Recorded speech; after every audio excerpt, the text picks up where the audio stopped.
the Minnesota Congressman Tom Emmer, he is one example, and he recently criticized the SEC for, quote, cracking down on companies outside its jurisdiction.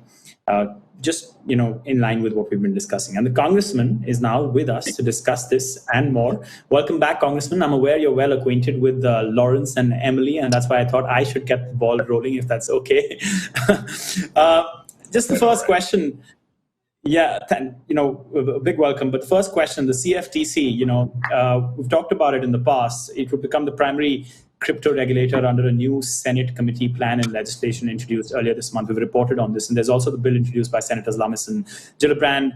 What's your take? Should the CFTC take the lead here? Are lawmakers moving fast enough on this legislation many in the industry are calling for? Look, I think the CFTC definitely has a role to play, but I'm not going to get into the fight right now because there's an internal fight over jurisdiction, especially on the House side.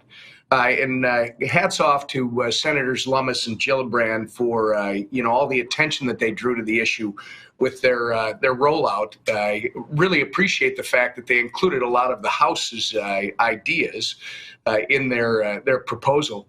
But just going back to how you guys opened the show, and it's great to be with you again. I will be critical of our government, even when it comes to tornado cash. I mean, you guys bring it up on the opening that they were sanctioned by OFAC last week. This is decentralized software that allows users to privately send funds on the blockchain using smart contracted Ethereum wallets that accept funds, mix them around, and kick them out, sending the funds to the intended recipient so it's unclear who is sending the funds to whom. The important thing here that you folks know, the software is controlled by code, not by any person or entity. And while I hear what Lawrence is saying, that our government's got to do something, you brought up why I am so involved in this area, Lawrence. You talk about the Patriot Act. It was too intrusive. People can become victims of their own security, their own fears. And in this case, just like several years back when we talked about 9/11, if government would just do its job, if the regulators would just actually do the job that is assigned to them, as opposed to reacting after something happens. And I'll give you a couple of examples. You brought up the Ukraine and Russia. We knew for months, and the administration didn't act until after the action was taken. The 2008 crash, you have Federal Reserve employees embedded in all these big banks. You guys know they didn't do their job. They did not sound the alarm of the over-leveraged situation until after the crash had taken place. And now, as recent as the past few weeks, you got the Voyager situation where the FDIC is now blaming the banks for not pointing out that Voyager was out there advertising that they were FDIC insured. Guys, this was done back in 2019. There's evidence so if the government would just do the job that they have been assigned, I think we'd be all right. Yeah. No, okay. We take what you're saying and consider it completely. But I just want to go back to that question. I really have to, because you said you don't want to say that the CFTC or the SEC should take the lead. I just want to know why you don't want to say it. Well, because right now there's a debate going on the House side as to committee jurisdiction. Obviously, the CFTC falls under the jurisdiction of the Agricultural Committee, while the SEC falls under the jurisdiction of the Financial Services Committee. And there's a discussion going on with these two different committees, and we'll see where it ends up when we get to the next Congress. That's why I'm not. And you don't want to give your opinion while that discussion is going on. That's what you're saying. Well, I've signed on to the bill that G.T. Thompson is carrying, so that should give you an idea of how I look at it, which keeps that jurisdiction the way it is, which would answer your question. But I'm not going to say that should be the final answer. This is an area, as you guys know, and this is why you're so important, that we've got to continue to talk about it. It's moving so fast. I would tell you, the SEC, more than jurisdictional issues, the SEC needs oversight badly. They need to start answering why they're doing what they're doing. They clearly they clearly don't want to give up any jurisdiction, even jurisdiction they don't have, by suggesting that every token out there is a security, which just isn't a fact. All right. So, I mean, if you can answer this question also, that are lawmakers themselves moving fast enough on legislation? And I'm going to bring in what you talked about the SEC, because in July you actually tweeted that Chair Gensler, the SEC has become a power-hungry regulator, politicizing the enforcement. And you said this when you were grilling the SEC. You explained because the SEC has been baiting companies to come in and talk and then hitting them with enforcement actions. So my question is are lawmakers moving fast enough on legislation? And should the SEC be waiting for Congress to come up with regulation to avoid enforcement by regulation? They do have to wait. They're under Congress's jurisdiction. They don't have their own little fiefdom, whether it's the SEC, whether it's the Consumer Financial Protection Bureau, the FDIC. This is obviously theirs to oversee and theirs to implement, but they take their direction from Congress. So I would argue they do have to wait for Congress. Look, when it comes to the legislation that's moving, and let's go back. I didn't just say that about that regulator. What he admitted to, which is huge news, the enforcement director for the SEC admitted that they are sending sweep letters to parties outside of their jurisdiction. This is huge. This shows you that they are not staying within their lane. They have no interest in doing the job of protecting the American investor and opportunities that are out there. They're literally using their authority as a shakedown authority, where they send out sweep letters allegedly asking for voluntary information. And when they don't get what they want, they make it miserable for the party outside of government. That's not the way it's supposed to work. So, look, we've got 11 legislative days left before the midterms, and we've got only 28 legislative days left in the year. It's unlikely that any crypto legislation is going to move this year, but highly likely, I would say, that it's going to move next year. You know, you brought up before that, hey, look, if these guys would just do their job, we wouldn't need some of these things to happen. You know, we wouldn't need them to, for instance, go after Tornado Cash. Yet there is the argument that, well, when they do their job, they're being told that they need to stay in their lane and not extend their power. For instance, if you're going to say that they shouldn't, I don't know, that they shouldn't be so hard on those banks that were giving out those loans, because golly gee, you know, that's just the market. Let the market decide. Which, by the way, as somebody who's a free marketer, I'm okay with.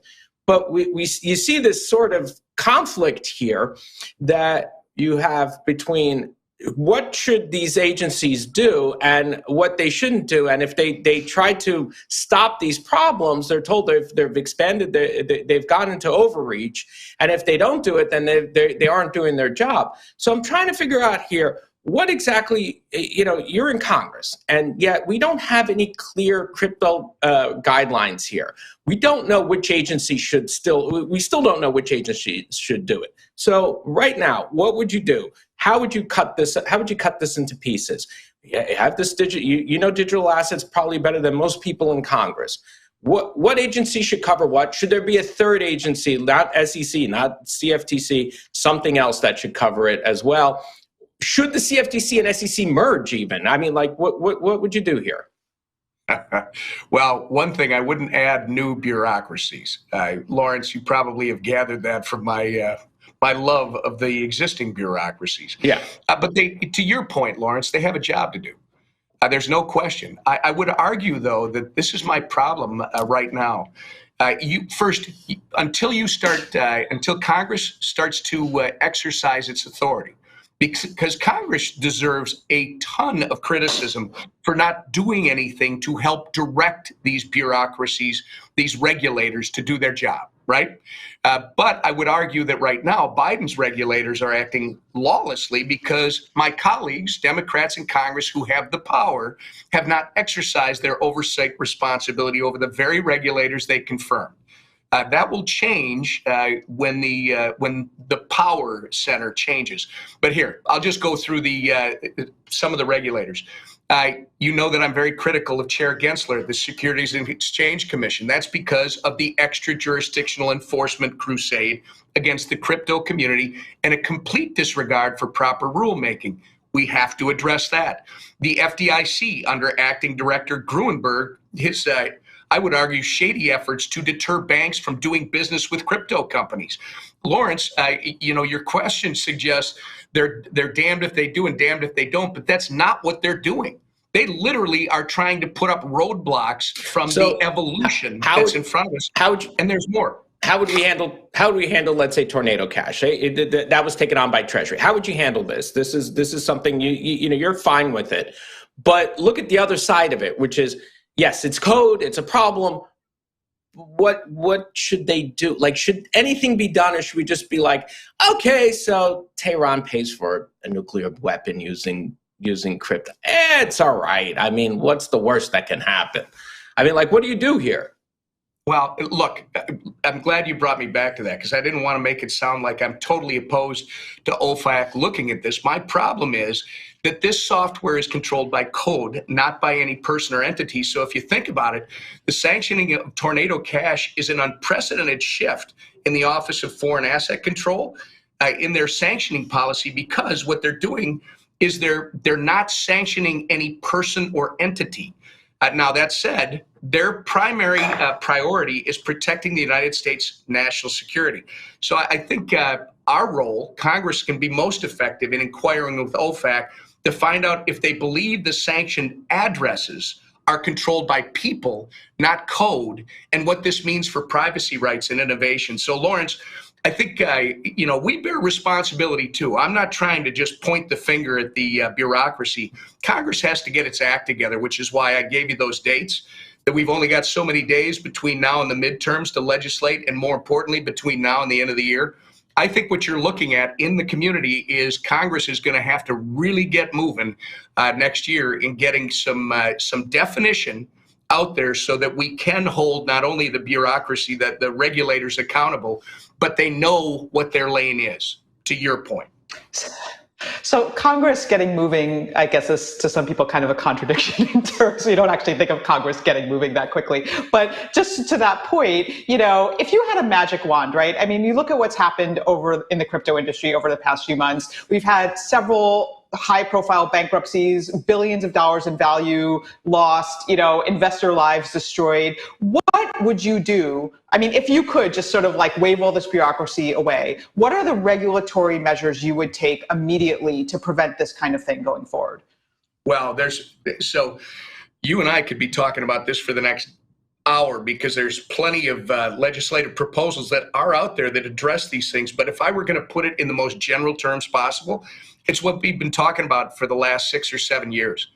Congress needs to define more clearly, when it comes to digital assets, what qualifies or what fits the definition of cash. We have to make it very clear what fits the definition of commodity, what fits the definition of security. And we know that these things are fluid, that they change. In the digital asset space, something can start as one thing and it can finish as another. I think rather than relying on...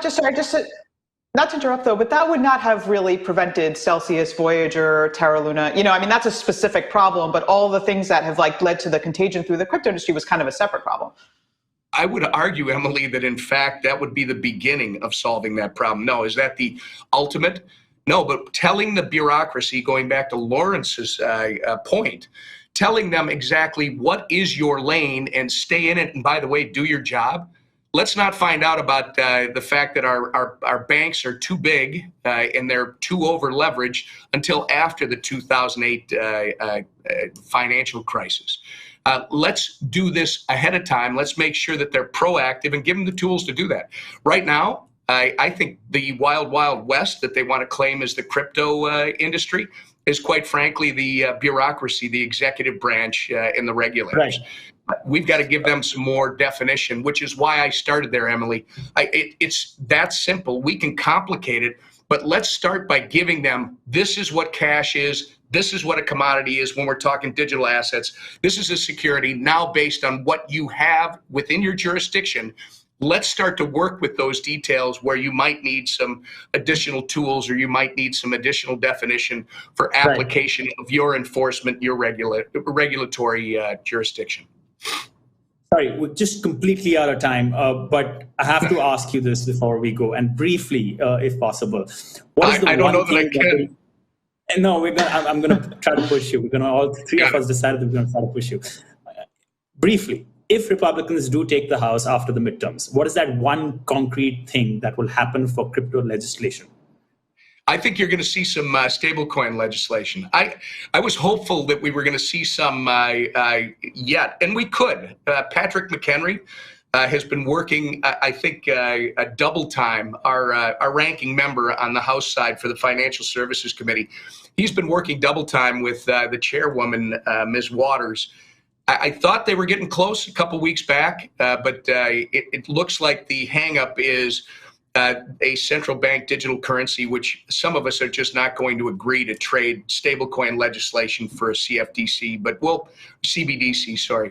But we'll see. It's still possible, but I think that's where you'll see the biggest change right away at the beginning of next year.